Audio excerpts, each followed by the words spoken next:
श्रद्धेय मित्र, म तपाईँको आफ्नै आफन्त पास्टर उमेश कुमार पोखरेल परमेश्वरको वचन लिएर यो कार्यक्रम मार्फत तपाईँहरूको बिचमा उपस्थित भएको छु। मलाई आशा छ मित्र, तपाईँको जीवनका सबै पक्षहरू ठिकठाक रूपमा परमेश्वरको अगुवाईमा चल्दैछन्। आउनुहोस् आजको प्रस्तुतिलाई फस्कनुभन्दा पहिले म परमेश्वरमा अगुवाईको लागि बिन्ती राख्दछु। जीवित जिउँदो महान दयालु परमेश्वर, प्रभु, हामी धन्यवादी छौँ यो समय र मौका हामीलाई जुटाइदिनु भयो र यो कार्यक्रम मार्फत प्रभु तपाईँको राज्य र महिमाको प्रचार गर्ने अवसर दिनुभएकोमा धन्यवादी छु। यसलाई तपाईँको नामको खातिर तपाईँले सारा संसारमा पुर्याउनुहोस्। सबै बिन्ती प्रभु यीशुको नाममा। प्रिय मित्र, आज तपाईँको बिचमा हामीले आफ्नो समयलाई कसरी व्यवस्थापन गर्ने भन्ने विषय अर्थात् how to manage our time भन्ने विषय लिएर उपस्थित भएको छु। समयले हाम्रो जीवनमा महत्त्वपूर्ण भूमिका खेल्दछ। यदि हामीले समयको महत्त्व राम्ररी बुझ्यौँ भने हामीले निश्चय समयभित्र हामीले गर्नुपर्ने सबै कुराहरू आफ्नो जीवनमा गर्न सक्छौँ। समय यस्तो अन्तिम कुरो हो जसलाई हामी मापन वा नाप्न पनि सक्दैनौँ। समयलाई अविरल बग्ने खोलाको पानीसँग दाँच्न सकिन्छ। जुन निरन्तर बगिरहन्छ उसको आफ्नै नियम हुन्छ। त्यो प्राकृतिक नियम अविरल रूपमा बगि नै रहन्छ। कुनै अन्य कुराहरूले त्यसलाई रोक्न वा फरक पार्दैन। चाहे जाडो, गर्मी, विकराल प्राकृतिक प्रकोपहरू वा परिस्थितिहरू किन नहोस्, समय निरन्तर रूपमा आफ्नै चालमा आफ्नै गतिमा बगिरहन्छ। जब समय एकचोटि हामीबाट फुत्केर जान्छ त्यो कहिले पनि पुनः फर्केर आउँदैन। हामी मानिसहरू विभिन्न परिस्थिति र अवस्था भएर गुज्रन्छौँ। कहिलेकाहीँ समय छिटो छिटो बितेको हामीलाई भान हुन्छ भने कहिले समय नै नबितेको नै लाग्छ। मनमा लाग्छ किन यस्तो समय किन लाग्छ। जब हामी विपत्तिको सामना गर्छौँ, दुःखद घडी जीवनमा आइपर्छ, तब समय पट्यार लाग्छ लामो लाग्छ भने जब हामी खुसी आनन्दमा हुन्छौँ, समय छिटो छिटो दौडीको बितेको अनुभूति हामीलाई हुन्छ। समय रोकिए जस्तो वा समय कहिले पनि नबिते जस्तो होस् भन्ने हामीलाई लाग्छ। श्रोता साथी, हामीले कसरी आफ्नो समयलाई व्यवस्थापन गर्छौँ? यदि तपाईँले आफ्नो समयलाई उचित रूपमा सदुपयोग गर्नुभयो भने तपाईँले आफ्नो जीवनलाई सही रूपमा व्यवस्थापन गर्न सक्नुहुन्छ। पवित्र धर्मशास्त्र बाइबलको एफिसी 5 अध्यायको 15-16 पाउल प्रेरितले एफिसीका विश्वासीलाई लेखेको पत्रमा लेख्छन्, यसैले कसरी हिँड्छौ ध्यानसँग हेर, मेरो बुद्धि मानिस जस्तो होइन तर बुद्धिमान जस्तो र समयको पुरा सदुपयोग गर, किनकि दिन खराब हो। मित्र, अहिले जुन अवस्था, जुन समय र परिस्थितिमा हामी बाँचिरहेका छौँ, त्यो दिन यी दिनहरू निश्चय कष्टपूर्ण, सङ्कटप्रद र खराब छन्। समय तपाईँ सबैको बहुमूल्य वस्तु, किनकि समय तपाईँ र मेरो लागि सीमित मात्रामा उपलब्ध छ। अर्थात् हाम्रो जीवन बडो छोटो हुन्छ। निश्चित समयको लागि हामी यो संसारमा हुन्छौँ। त्यो निश्चित समयमा तपाईँ र मैले गर्नुपर्ने धेरै कामहरू हुन्छन्। त्यसकारण हामीलाई उपलब्ध भएको समय छ, त्यो समयलाई हामीले बुद्धिमत्तापूर्वक उपलब्धिमूलक रूपमा सोच विचार गरेर प्रयोग र व्यवस्थापन गर्यौँ भने हामी आफ्नो जीवनमा सफल हुन्छौँ। एउटा अनुमान गरिएको छ कि मानिसहरू सालाखाला 72 वर्ष बाँच्छन्, अर्थात् 26,000 दिन जिउँछन्। तपाईँ हामीलाई लाग्न सक्छ म त भर्खरै छु, धेरै समय वा दिनहरू मेरो जीवनमा बाँकी नै छन्, मैले किन हतार तपाईँ 27 वर्ष माथि हुनुहुन्छ भने तपाईँले 10,000 दिनहरू खाइसक्नु वा बिताइसक्नु। तपाईँले ती दिनहरूबाट एक दिन पनि पुनः प्राप्त गर्न सक्नुहुन्न। त्यसैले त समय तपाईँहरूको निम्ति बहुमूल्य साधन वा स्रोत हो। तपाईँले सधैँ धेरै पैसा कमाउन सक्नुहुन्छ वा मैले पैसाहरू कमाउन सक्छौँ आजभन्दा भोलि भोलिभन्दा पछि। हामीले धेरै शक्तिहरू प्राप्त गर्न सक्छौँ। त्यो चाहिँ शारीरिक शक्ति होला, सामाजिक शक्ति होला, राजनीतिक शक्ति होला, शैक्षिक होला। तर तपाईँले तपाईँसँग वा मैले मसँग भएको वा मलाई दिएको समयमा एक अंश वा एक सेकेन्ड पनि थप्न सक्नुहुन्न र हामी सक्दैनौँ। यो यथार्थलाई तपाईँ हामीले गम्भीर रूपमा हृदयगम गर्न जरुरी छ। तपाईँसँग आफ्नो जीवनमा निश्चित दिनहरू मात्र छन्। त्यही दिन लिएर तपाईँहरूमा जन्मेका छौँ, त्योभन्दा बढी छैन। जब तपाईँ आफ्नो समय खर्च गर्नुहुन्छ तब तिनीहरू सदाको लागि तपाईँबाट गइसकेका हुन्छ, इतिहास बनेर, इतिहास जोड्न। त्यसकारण जीवनलाई सही तरिकाले चलाउनु भनेकै समयलाई सही तरिकाले व्यवस्थापन गर्नु। अर्थात् तपाईँले समयलाई सही तरिकाले चलाउन सिक्नु भयो, तपाईँले आफ्नो जीवनलाई व्यवस्थित रूपमा चलाउनुहुन्छ। पवित्र धर्मशास्त्र बाइबलको पुनः एफिसी 5 अध्यायको 15-16 पावलको कुरालाई म यहाँ दोहोऱ्याउन चाहन्छु।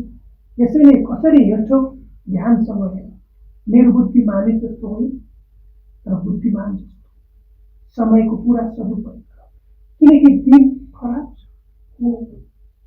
मित्रहरू, हामी कसरी हेर्छौँ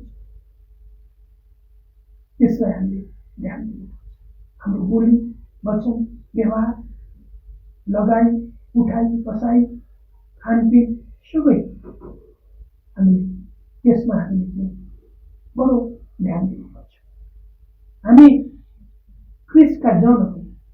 हामी बुद्धिमानी जस्तो भएर हिँड्नुपर्छ, निर्बुद्धि जस्तो होइन। जब तपाईँ र मैले आफ्नो समयलाई पूर्ण रूपमा सदुपयोग गर्छौँ, उद्देश्य परक रूपमा आफ्नो समयलाई व्यवस्थापन गर्छौँ, तब हामी के हुन्छौँ? सफल हुन्छौँ।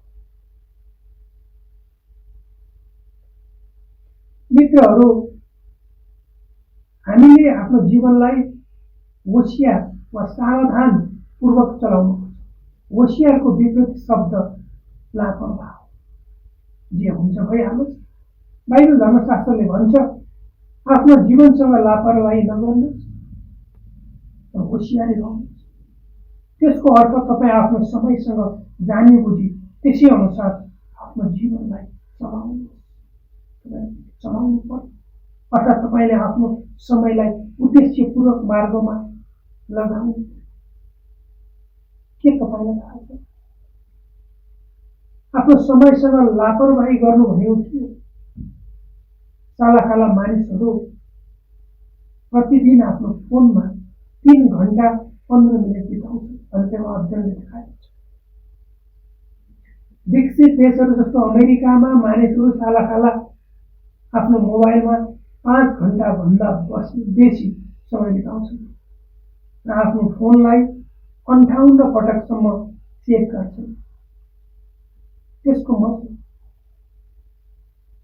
यदि तपाईँले प्रतिदिन 3 घण्टा 15 मिनट आफ्नो फोनमा बिताउनुहुन्छ भने सालाखाला 35 घण्टा तपाईँले हप्ताको आफ्नो फोनमा समय बिताउनुहुन्छ। त्यसमा टेलिभिजन हेर्ने, कम्प्युटरमा समय बिताउने अनि अरू कुराहरू समावेश छैन।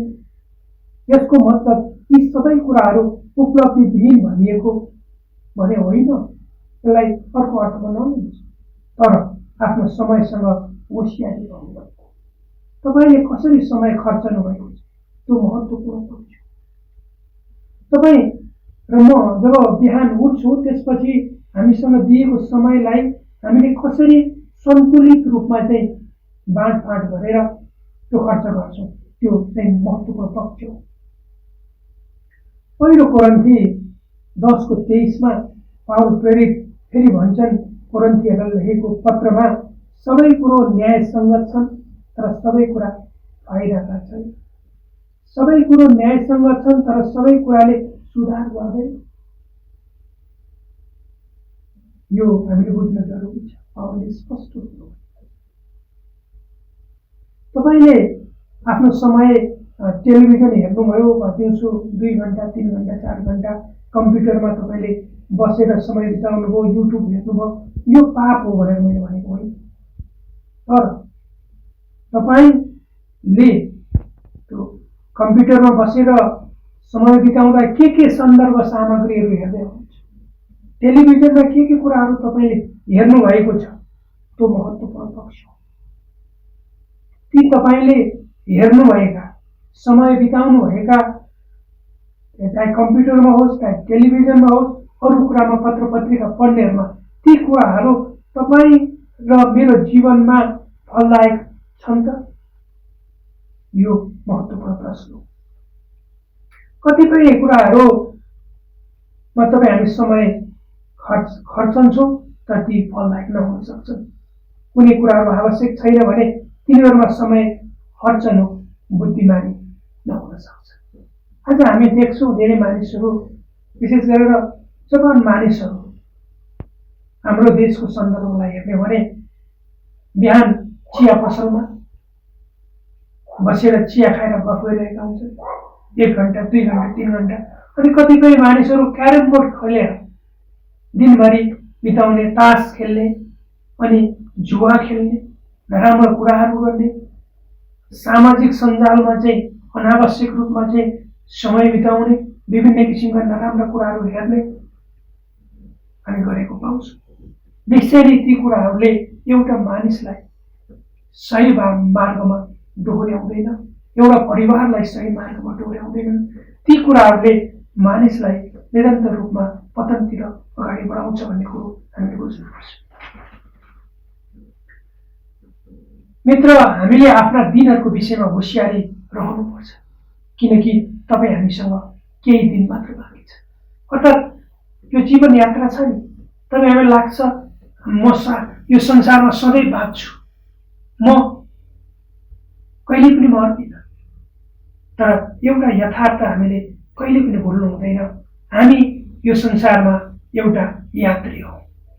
निश्चित समयको लागि एउटा यात्राको बाटोमा हामी अगाडि बढ्दैछौँ। केही दिनहरू मात्र हामीसँग बाँकी छ।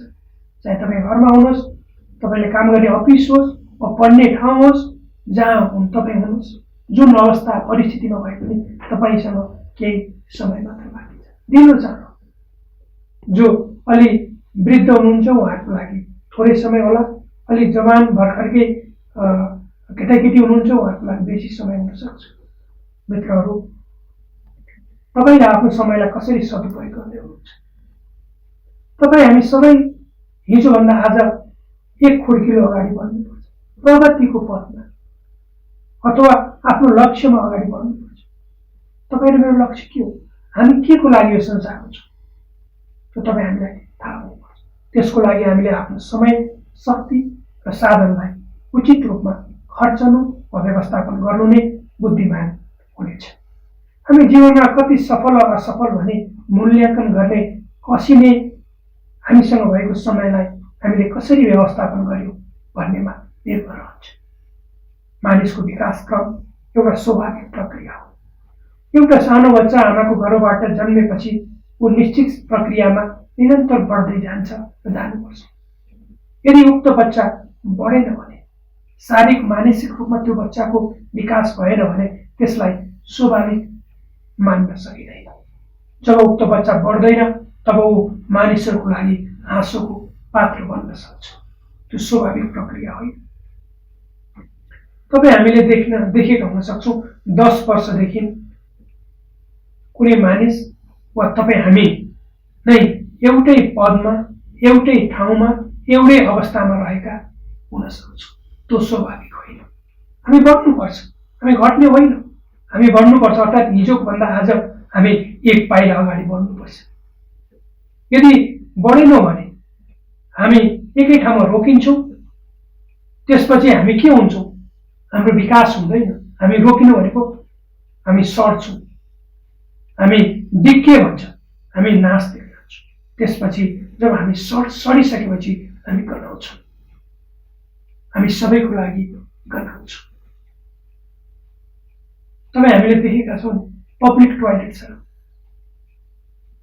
ती पब्लिक टोयलेट्सहरूलाई सफा गरिँदैन समयमा।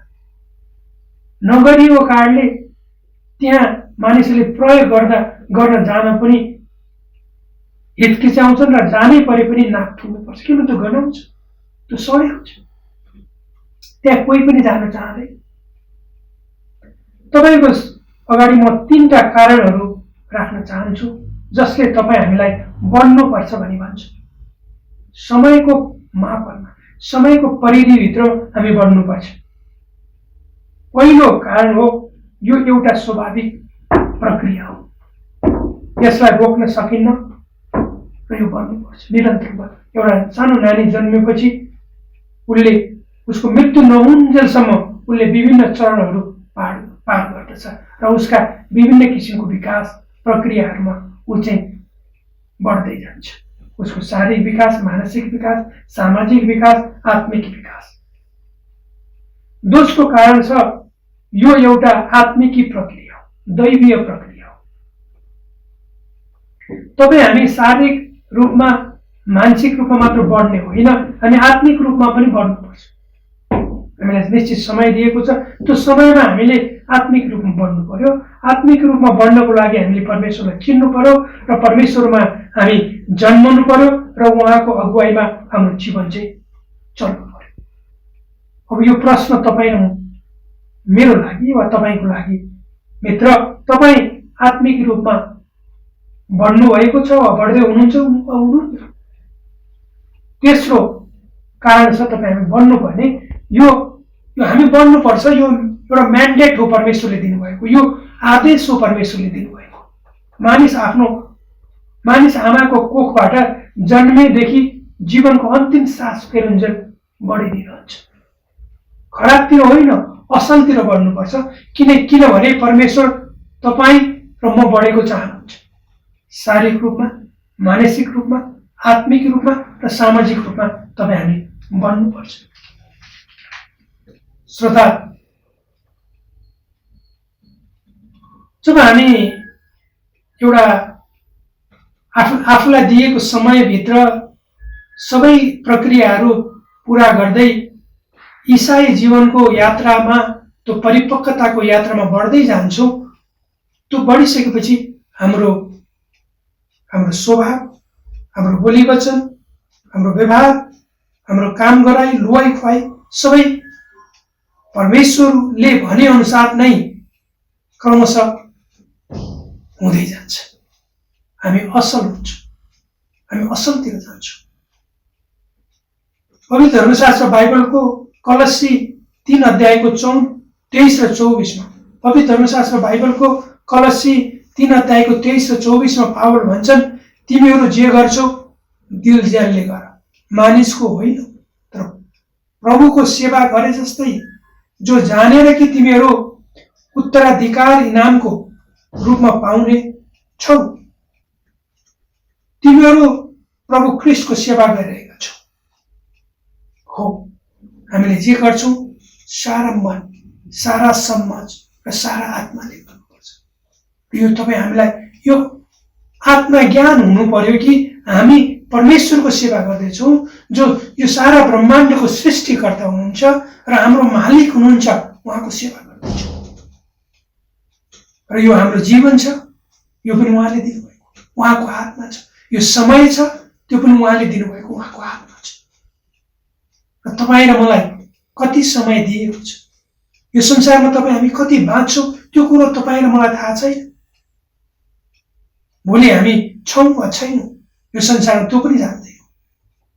तर एउटा कुरामा हामी ढुक्क हुनुपर्छ र हामीसँग निश्चयता हुनुपर्छ कि हाम्रो जीवन परमेश्वरको हातमा छ, हाम्रो समय परमेश्वरको हातमा छ र उहाँले जे गर्नुहुन्छ हाम्रो राम्रैको खातिर, असलकै खातिर गर्नुहुन्छ। त्यसकारण मित्रहरू, तपाईँले आफ्नो समयलाई कसरी व्यवस्थापन गर्नुभएको छ?